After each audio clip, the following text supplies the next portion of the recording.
Good afternoon, everybody. Today I'm joined by the Minister of Finance, Grant Robertson, who will shortly run through a package of actions that the government's going to take to fight inflation and ensure that the government's books return to surplus as soon as possible. A lot's changed in the global outlook since the budget.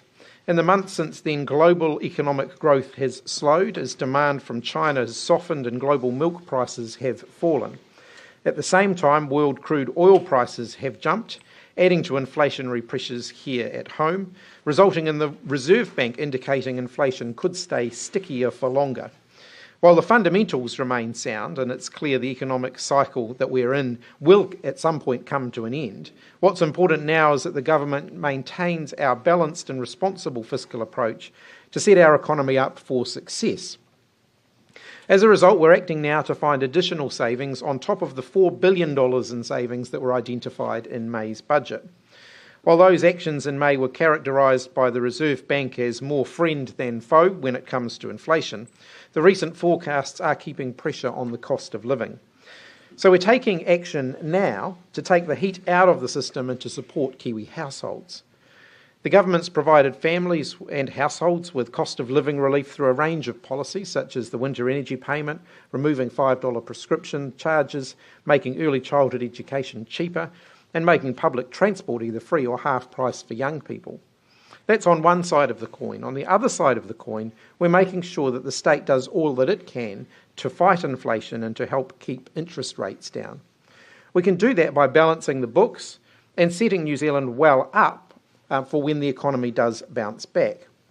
Today we're setting up further measures to do that with a program of inflation easing savings and efficiencies that the government's requiring the public sector to make.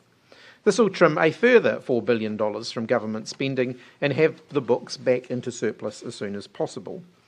These changes are sensible and timely, and while significant, I want to underscore the fact that they deliberately do not affect frontline public services. In fact, we've carved out frontline public services from any reductions in spending. This is a responsible course of action to take. All political parties across the Parliament will have seen the warning signs from the global economy and forecasts that have been worsening over the last 3 months. It's why I've been saying for some time now that this should not be a big spending election campaign. Uncosted, untargeted tax cuts for millionaires like those promised by the opposition are simply not affordable. Likewise, broad sweeping statements about slashing the number of public servants and abolishing entire government departments is destabilising, and it also isn't upfront with New Zealanders. In making these decisions, the government is striking a careful balance. We're supporting New Zealanders in the here and now and investing in strong public services and a resilient infrastructure network, providing cost of living relief while carefully managing our resources to ensure the long-term sustainability of our economy. I'll now hand over to Grant before we open up for questions. Thank you, Prime Minister. At the budget in May, we launched a Fiscal Sustainability and Effectiveness Programme. This included identifying $4 billion of savings across the forecast period that we could shift to deliver higher priorities and stronger public services. As the necessary and significant support required to get New Zealand through the COVID pandemic has been withdrawn, we know that we need to return to a more sustainable fiscal position. This position is shaped by the fiscal goals that we have set of keeping debt under 30% of GDP and achieving an Obergale surplus in the forecast period. In doing this, government expenditure as a percentage of GDP is forecast to go down to 31.5%, close to the long-run average. Achieving these goals was always going to be a challenge.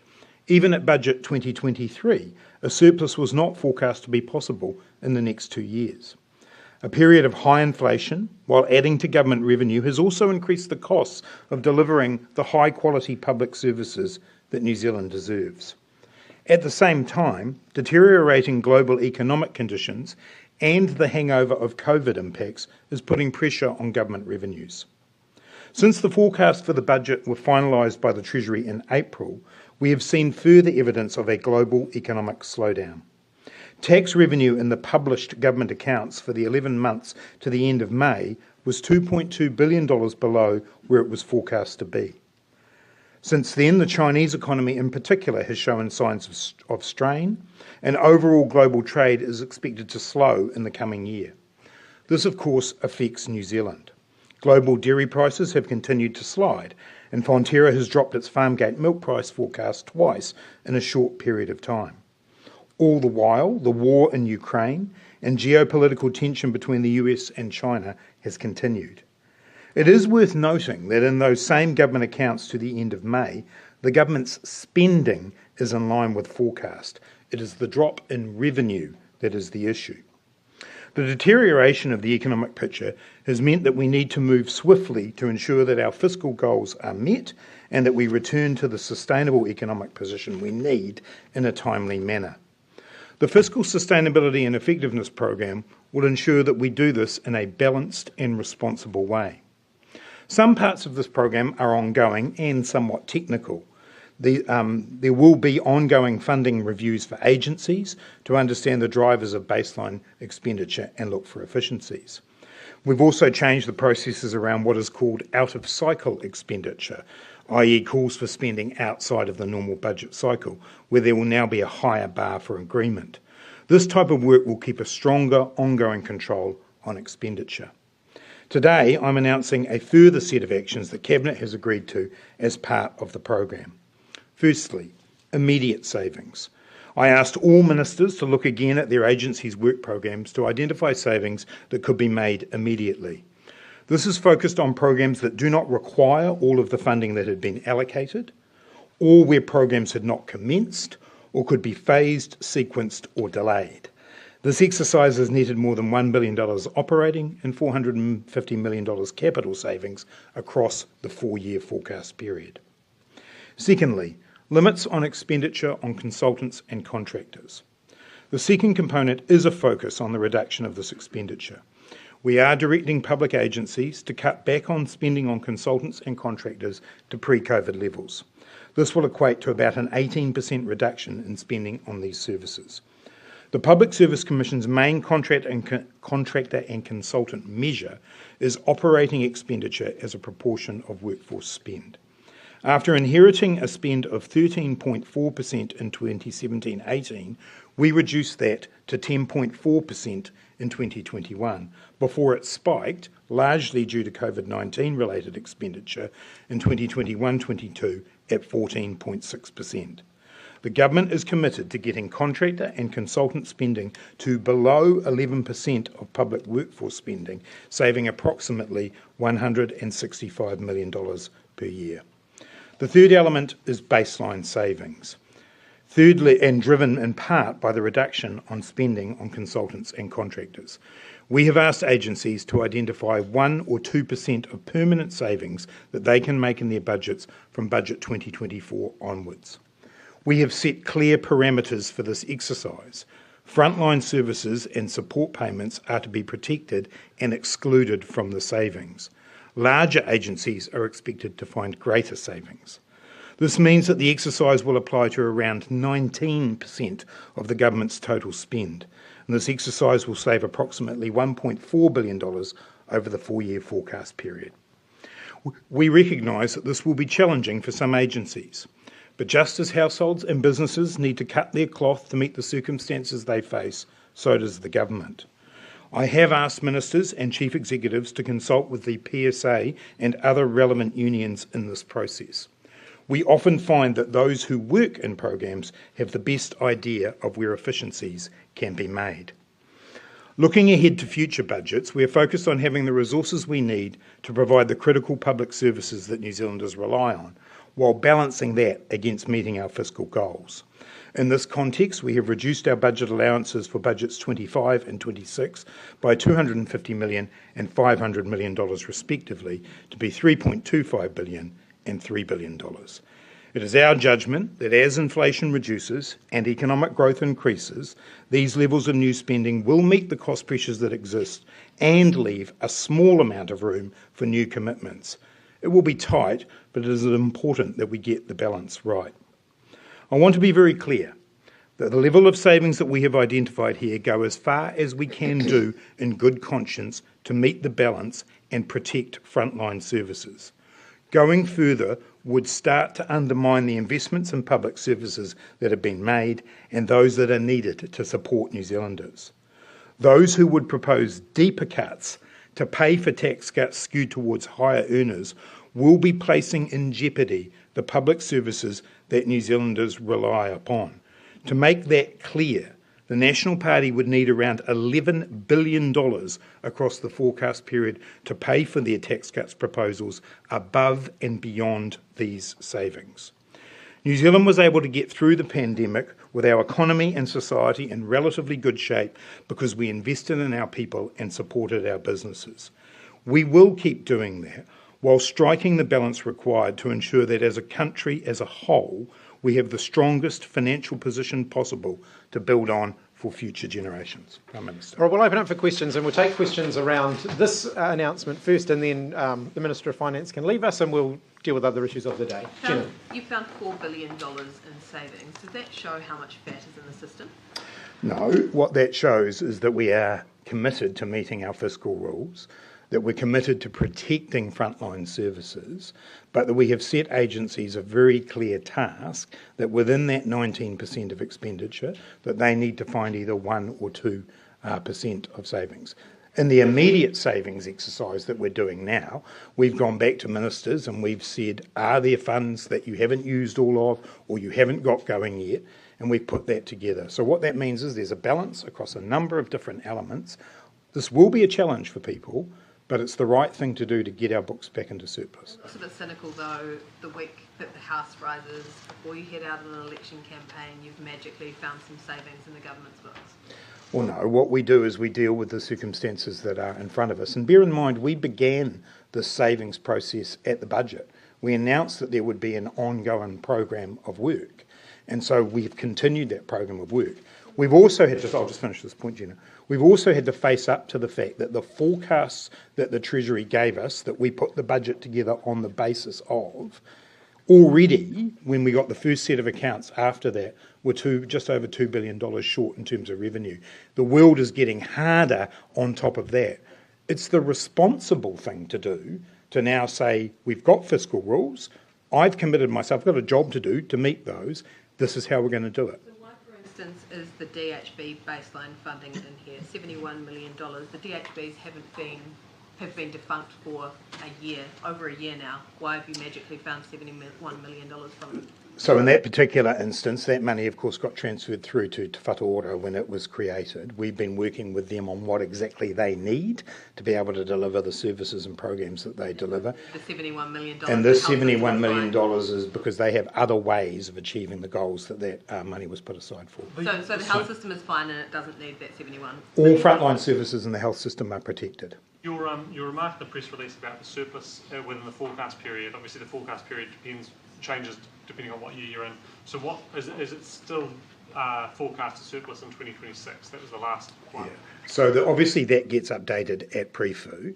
PREFU does not add a new year into the forecast period. That would happen at HIEFU. This is really thrilling for those who aren't as focused on these matters as Thomas and I are. And so that, for the purposes of what we're talking about, it's the existing forecast period. I do want to stress, we're doing this before the Treasury has finalised their forecasts, but it's pretty clear to me, looking at what happened with the May accounts and the deterioration in the global economy since then, that the responsible path is for us to act. Back to Jenna's point, this is you conceding that you've overspent on consultants and contractors though, isn't it? No, it's not. In fact, as I said when I spoke earlier, we had actually began the path of bringing expenditure on consultants and contractors down until we hit the COVID period. What this does tell us is that we have to work very hard now as that expenditure goes out of the government's books to make sure that we bring that contractor expenditure down. You let Omicron rip through this country 18 months ago. Why are we still spending on COVID consultants? We're not. What we're saying is that it's reducing and that our policies here, our commitment here is to reduce that further, and obviously I completely reject the first part of your question. How long has it been going down there? So it's been going down, it went down, it went back up again, and it's beginning to track down from there. But look, the point here, Jenna, is that we're acknowledging that we do need to get agencies to focus on bringing that expenditure down. Our track record going into COVID was that we were bringing it down. Minister, do you could I regret just- having such a large budget in this year?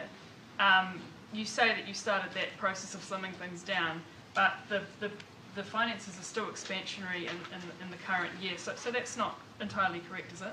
Well, it is, because what we did was base the budget on the forecast that Treasury gave us, and that did see us moving into surplus in the period of time that we said then in May. So we cut our cloth on the basis of the forecast we were given. It is clear to me, on the basis of the government accounts to the end of May, that the revenue side of those forecasts is short, over $2 billion short. Nobody watching the world would think that things are getting better since those government accounts were forecast. So we deal with what's in front of us. We have a set of fiscal rules. My job is to make sure that we meet those.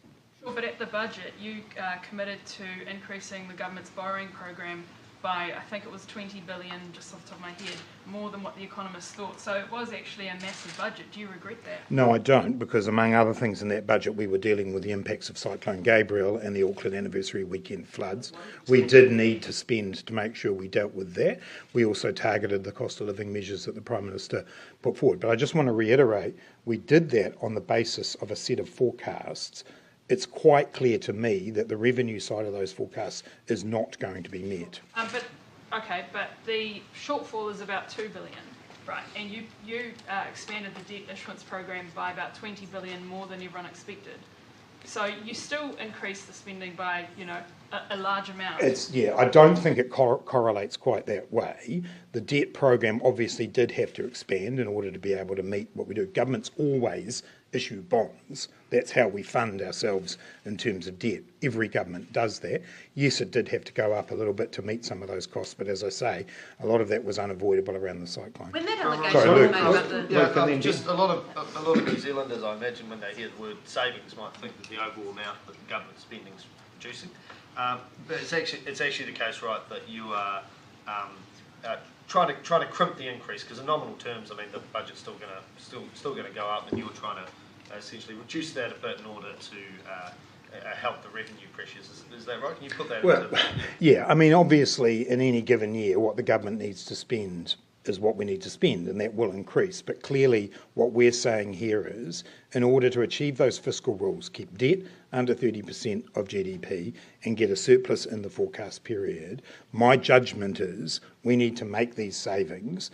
These are things that we've committed to or that were built into the baseline of a budget of an agency. We need to bring that down a bit, nudge inflation down at the same time, because any additional spending above and beyond, like the tax cuts that are being proposed, potentially runs the risk of increasing inflation. So we have to calibrate all of those things together. So they are savings on what was proposed. If you want to fight inflation, the time to do that was last budget, or even the budget before that.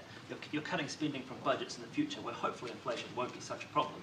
The window to fight inflation from a government budget perspective has passed, do you not think? Well, no, because the budget we put together in Budget 2023 was in fact targeted to help bring inflation down, and that's precisely what Treasury's forecast said it would do. What is the impact on what is the likely impact on the public service headcount? Yeah, look, that's to be decided, and each agency now works its way through how to meet, and you've got a very specific table of the amounts of funding and savings that we're looking for. Clearly, the consultant and contractor piece will be part of that.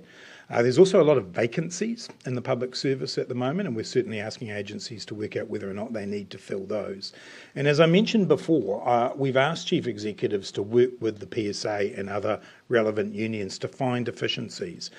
My experience, the experience of many New Zealanders, will be that when you actually ask the people who work on specific projects and programs, they more often than not are the ones who can identify to you where the efficiencies are.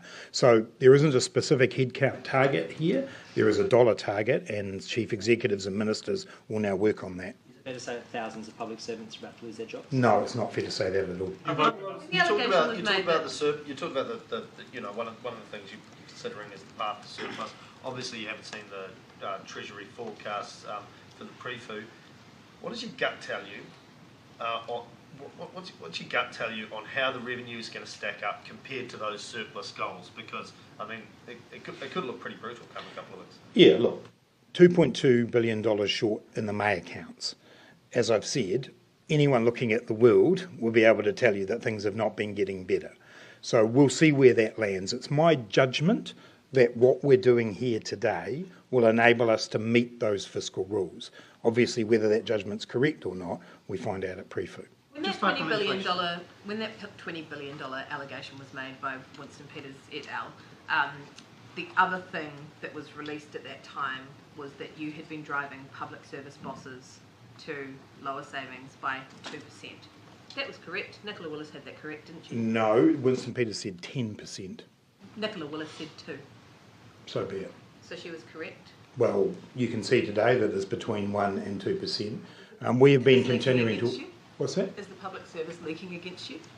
I don't think so. The public service is doing its job. Individuals might choose at different times to do things, but that's not particularly relevant to me. Is that not concerning? Well, it's just not relevant to the exercise we're doing. We've given the public service a job to do here, and I know they'll get on and do it. Just back on inflation, a council trade union report highlighted rising company profits as relevant for over half of the pressures of inflation.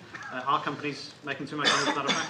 Well, I think companies have got a duty to explain themselves to consumers and to make sure that they're only doing what they need to do in order to be able to meet their costs, pay their staff, do the things they need to do to deliver to their shareholders. So, clearly we will keep an eye on that, and all New Zealanders will. We can't do much to actually stop that per se. What I would say, though, is that inflation has been a global issue. So this is something that has happened right around the world. It's not specific to New Zealand, and it clearly has been driven in large part by, supply chain issues through COVID, the absence of inward immigration. Those sorts of issues are the big factors. But where companies are doing that, they will have to explain themselves to their consumers. You increase your operating allowances at each budget this term. How do we know that the announcement you're making today, you'll stick to it if you win another term of government? Well, this is the judgment that we've got today around what is needed to meet the cost pressures we've got, and as I said in my opening statement, a small number of new commitments. That Budget 25 and Budget 26 will be delivered in a much lower inflation environment in the budgets that we've recently delivered, and we believe it will be sufficient. Absent a massive shock, COVID or something, other horrible thing happening, how committed are you to seeing that surplus through and adjusting your operating allowances to make sure that you hit it?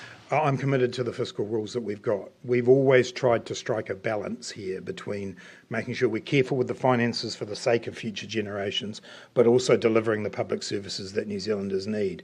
And I'll always take a responsible and balanced approach.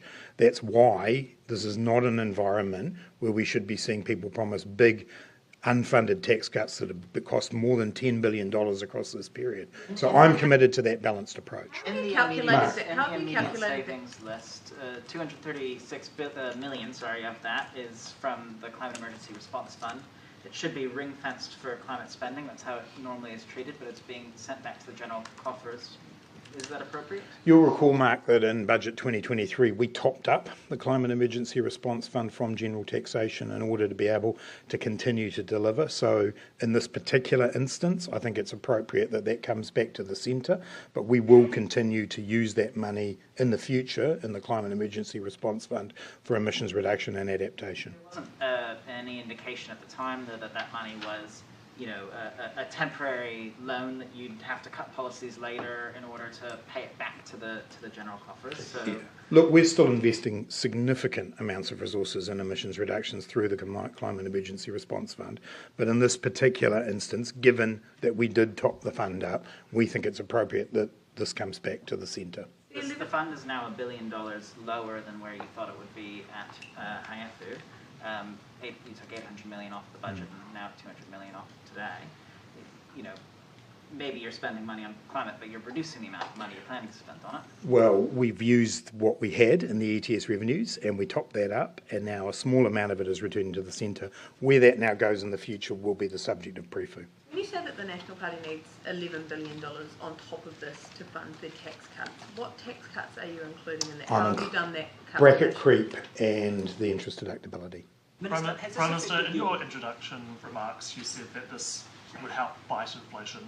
But like Dan says, that many of these actions don't come online for a few years. So for Kiwis watching this now, wanting to see what help they're going to get in the near future or the short term What's your answer? I've said one of the best things that we can do as a government is to make sure that, that we're bringing inflation back down again, and that we are focused on supporting New Zealanders with targeted cost of living measures. The targeted cost of living measures I'm talking about were announced in the budget, and then of course, as we go in the election campaign, the Labour Party's setting out a 10-step plan to support New Zealanders through the cost of living, and we've got a few more steps to set out yet. How much of this $4 billion are you going to splash about in the election campaign? None of it. It's all going back to the centre. You found $4 billion in savings, but just go back a few months, you were telling nurses and teachers that there simply wasn't enough money or more money to find to improve their offers. Was that a disingenuous comment to make now that they see $4 billion of savings? No, not at all. In fact, if you look at what we did for the teachers, we went back to the education budget and found savings in order to be able to deliver those pay rises. I'm very proud actually of the work we've done over the last few years to lift the pay of nurses, teachers, other public servants. But what we face now is a situation where the Treasury's forecasts do not appear as if they're going to be able to be met. I've got a job to do to get the balance right. You still get strong public services through this. You still get lifts in budget allowances. But, we have to be balanced. We have to be practical here. And we can't afford to be promising things that will cost billions of dollars more. How is money doctors? You've also got junior doctors going into bargaining, and on top of the senior doctors, you've also got junior doctors going into bargaining next month as well. Are you confident that there is actually enough money to meet, the demands of these doctors who, obviously, I'm sure you will agree, have been carrying the load big time over the last few years and are now quite far behind in terms of pay? Junior doctors, for example, year by year level with nurses are now earning less than nurses. Yeah, look, we obviously are in a negotiation there, and I'm not going to do the negotiation here on the stage. We certainly respect the work that junior doctors do, and Te Whatu Ora are leading those negotiations, and they obviously understand the financial parameters that they've got, and as ever, I'm optimistic that we will come to a conclusion. And restraints put on those negotiations? Well, as I say, I'm optimistic we'll come to a conclusion. Minister, has this episode affected your trust in Treasury and its forecast? Because they have provided you with numbers to create a budget that were off by $10, $14 billion. Look, forecasting is more of an art than a science at the best of times, and I think everybody who's been doing forecasting through the COVID period has struggled with it. I have to deal with what's put in front of me. I don't get to create a budget based on anyone else's forecasts. I only get to create a budget based on Treasury's forecasts. They haven't finalised those yet for Prefu, but clearly what we saw in the May accounts has given me pause for thought, and then the deterioration of the global economy has added to that. So it's just not something I get a choice over. The $100 million here returned from a couple of shovel-ready projects. Were they not so shovel-ready after all? Oh, look, the vast bulk of the 230-odd projects that were funded through the Infrastructure Reference Group are fine. They've been developed, they've been delivered. There were one or two where some of the commitments from other partners didn't materialise, or where when further work was done it was realised that they weren't able to be delivered. But that would be a couple of projects out of 230 odd. It's not getting a conference centre anymore? No, it's not. Just back on inflation, one of the the government's previously spoken about the social licences that applies to banks in these sort of scenarios. Should that also apply for private companies? Well, that's the point I was making before. Private companies need to answer to their consumers about whether they're treating them fairly. But this is in the context of a global inflation spike, where the hangover from COVID, the supply chain constraints, the lack of people coming into work has put a lot of pressure on businesses as well. But absolutely, businesses are answerable to their customers.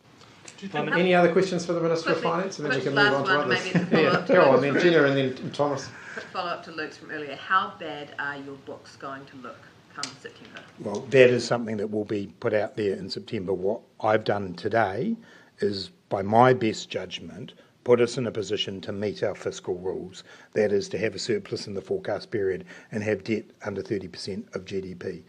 The underlying fundamentals of the New Zealand economy remain strong. Clearly, all countries in the world are now needing to deal with the global environment deteriorating. New Zealand will continue to have a resilient economy. I'm just completing my job here to make sure we get into surplus. That is a slightly different way. How worried are you about how bad the books are going to look? As I say, we can see from the May accounts where the deterioration in revenue has come from. This is my best judgment today about how I can make sure that we meet our fiscal goals. Shouldn't the government be sort of counter-cyclical to the rest of the economy? So if everybody's tightening their belts, the government should be spending more? Well, clearly within the 81% of government expenditure that's not affected by what we're talking about today, there are a number of counter-cyclical measures. In fact, they're built in to the budget in terms of things like benefits and so on, but also the work we're doing in building hospitals, building schools and so on. And the capital side of our budget remains robust. Housing is another area where I do agree with you that we can be counter-cyclical and will continue to do that. This is about 19% of expenditure where we think we can make some savings while not affecting those frontline services. And what did New Zealanders miss out on from not having this $4 billion spent? Well, look, you can read the things that are in the immediate savings area. New Zealanders will still have good, strong public services delivered by this government, but there are some things where we believe either they don't need the money that's currently being put in there, or there are savings and efficiencies that can be made. But New Zealanders can rely on us to deliver public services. If you had to cut further than this, then you'd be in trouble. Was there a climate assessment added to this, the cabinet paper that made this decision, and if so, what did it say? Oh, look, I'd have to go back, Thomas, and have a look at that. Clearly, we bear in mind our climate goals, and we continue to invest to make sure that we do reduce emissions and that we do get on with adaptation. That's always part of our thinking. It's quite an unfortunate announcement to be making for you as you stand here as, what could be the last post-cab for this government. After years of standing up announcing new spending commitments, to be announcing these sorts of cuts. This is a balanced approach, and that's what I've tried to do over the last 6 years as Minister of Finance, deal with pandemics and economic challenges while making sure we deliver good quality public services. And we're doing that, and we'll continue to do that. But these are the savings that I believe we can make and achieve that balance. You didn't deny that this might be your last post-cab. Well, I was about to do that, but for this government, it will be my last post-cab. I look forward to joining you, Jenna, straight after the election. All right, thank you to the Minister of Finance. And we now move on to other issues of the day. So if there are any. Oh, I can go. No. Winston Peters said it's a sign of desperation that you would announce you wouldn't work with him after the election. What's your reaction? I said when I took on the job as Prime Minister that closer to the election I would set out the parties whose values and ideas were compatible with my own and with those of the Labour Party. That's exactly what I've done. I've done exactly what I said I was going to do when I took on this job. Should Christopher Luxon be upfront about it? I think all New Zealanders are entitled to know, what parties' values are, what their ideas are, what they stand for, who they can work with and who they can't work with, and which policy ideas they're willing to entertain and which ones they're not. That's what I'm trying to do. His press conference was interrupted by the same guy that followed you around the Waitara markets a week or so back. Are you worried about how much disruption there is going to be in the campaign from the Freedom's candidate? It's clear that Brian Tamaki and his mob are very determined to disrupt the election campaign. Ultimately, that's anti-democratic. They're denying all New Zealanders the right to hear from all political parties. Christopher Luxon is absolutely entitled to hold a press conference. He's entitled to share his views with the New Zealand public, and the New Zealand public are entitled to hear those views as well. So same with me, same with every other political party leader. I'm not going to go around disrupting other party leaders or other parties' press conferences. I think a party that thought it had any shot of getting into Parliament wouldn't be doing that. This is just Brian Tamaki and his team trying to make a lot of noise and disrupt everybody else. How do you deal with that? Does it turn into a security? When does it tip over into a security issue? I'm not going to stop campaigning because Brian Tamaki and his crew are trying to disrupt the election campaign. I'm still going to get out there and I'm still going to campaign. Ultimately, the main thing they're doing is actually robbing all New Zealanders of their opportunity to interact with politicians and to hear what politicians of all different, colours and stripes are proposing. I don't think that's good for democracy. But ultimately, those are really questions for Brian Tamaki and his people. What's legitimate protest from your point of view? What was that? That's legitimate sort of political discourse from your point of view. Well, we have a country where free speech is valued and cherished and encouraged, but I don't think people should use that deliberately to drown out the voices of others. One more question on that. Are you worried about election security? Are you doing anything differently this time in terms of election security? It feels much more niggly out there and like a different environment than we've had before. Obviously, this will be the first campaign that I'm entering as a leader of a major political party, but I intend to get out there and press the flesh and meet people and share the views and the values of the Labour Party. set out the positive plan that I think we've got for the future. People can engage with that, they can not engage with that, that's up to them. That's the nature of election campaigns. Yeah, you've always got DPS on you though, right? Are you looking as a wider party at whether your other candidates need more security? As will the Leader of the Opposition, if not now, then certainly within the next few days. The Parliamentary Service, the Parliamentary Service Commission, has been working across the Parliament to identify whether there's additional support that can be supplied, particularly to incumbent members of Parliament who I think are more likely to be targeted by these kind of protesters than people who aren't currently members of Parliament.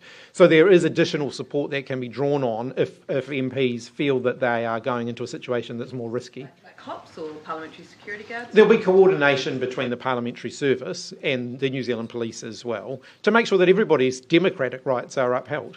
Is campaigning going to look different though than maybe previous elections, given the climate and what we have seen over the past 3 or so years? I think we just have to feel our way through that. I mean, look, you all saw the video footage of me at the markets in Otara a couple of weekends ago. I decided to persist with that visit for a period of time. It then became clear that that was just counterproductive. No one was actually really getting the opportunity to interact with me because Brian Tamaki and his team were so intent on disrupting that. So there wasn't a lot of point in continuing with that. But that doesn't mean I'm not going to continue to try. But obviously we'll adapt as we go along. Going to be some scenarios or some events that you're not going to do this and maybe big walkabouts in big crowded places. Is that the sort of thing that you will continue to do, or will it be pulling back a little bit in terms of... I think where there is a credible security threat, then I would not proceed with that, because not just for my own safety, but actually for the safety of everybody around me. And I think all political leaders should apply that lens to their campaigning activities. What's the security advice that you've been given about the threat level compared to, say, 2020 or 2017? I think if you look around the world, we're seeing more heightened activity at the fringes of the political debate, and I don't think New Zealand will be immune from that. Having said that, I'm still determined to get out there and campaign and to be accessible to the public, because I think that's what election campaigns should be about. You need to be more mindful of... If Winston Peters hadn't have already ruled you out a good year or so ago, would you have made that announcement that you made yesterday? I made the announcement based on Labor's values and our ideas and who else's ideas are compatible with that. I don't think that New Zealand First's approach is compatible with our own. Unlike what they're saying, I don't think that that's a personal attack. I think that's actually just a principled statement of our position. Do you need to be more mindful of your language then, given the kind of incendiary campaign that we're heading into? Do you need to be more mindful of your language? The opposition's called you, accused you of stoking fear and division. I would encourage anybody who is looking at the opposition's response to my statements yesterday, I would encourage them to go and have a look at what the opposition have been saying about me since the day that I took on the job as Prime Minister. Much of it has been very personal, most of it has been negative, and that is the nature of the campaign that they have been running. I believe that the statements that I made yesterday were statements of principle and values. I don't believe I personally attacked anybody. Just on those statements of principles and values, particularly relating to queer and trans people, is it Labor's record on that to just ignore the hate speech reforms you took to the election? That was too hard. And you also let Posey Parker into the country, which was created a complete shit show. Well, if I take those two things, because that's not a technical term, if I take those two things in the order in which you raised them, the hate speech legislation is a complex area because it does interact with areas around free speech, and I think free speech is important.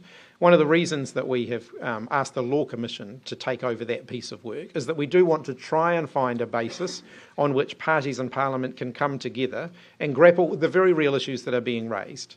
And in terms of issues around Posey Parker, we believe in free speech. Posey Parker is entitled to share her views. Other people are just as entitled to strongly state that they disagree with that. Now, where people are expressing their views in an inflammatory way and other people are expressing their views back in an inflammatory way, that's the nature of democratic protest. I think the difference was what we saw yesterday, or was it today? I can't remember. I'm not sure exactly when it happened, with the Leader of the Opposition, was that he was actually just trying to conduct a peaceful media stand-up press conference. There was no justification for disrupting that whatsoever, and I don't think he should have been subjected to that. And I actually think it's not in keeping with the democratic tradition that we have in New Zealand. What is your record on delivering for queer and trans people? What have you done this term? I think if you look at the stuff that we've done around conversion therapy, if you look at the work that we're doing around HIV and AIDS, I think we have got a proud track record there, including the changes that we've made to the Births, Deaths and Marriages Act. So I think we've got a proud record there. Is there more to be done? Yes, of course there is more to be done. Rebecca. Just a quick one on Gloriavale. Can you give us an update on the multi-agency response by the government? What is happening down there right now? Well, it's a tricky area because obviously there are some court proceedings ongoing, and I don't want to interfere in that. But where the courts have made decisions, we've got a multi-agency team which is being supervised by a group of ministers who are making sure that the findings of the court are actually being implemented by Gloriavale. So are children being exploited for child labour down there now?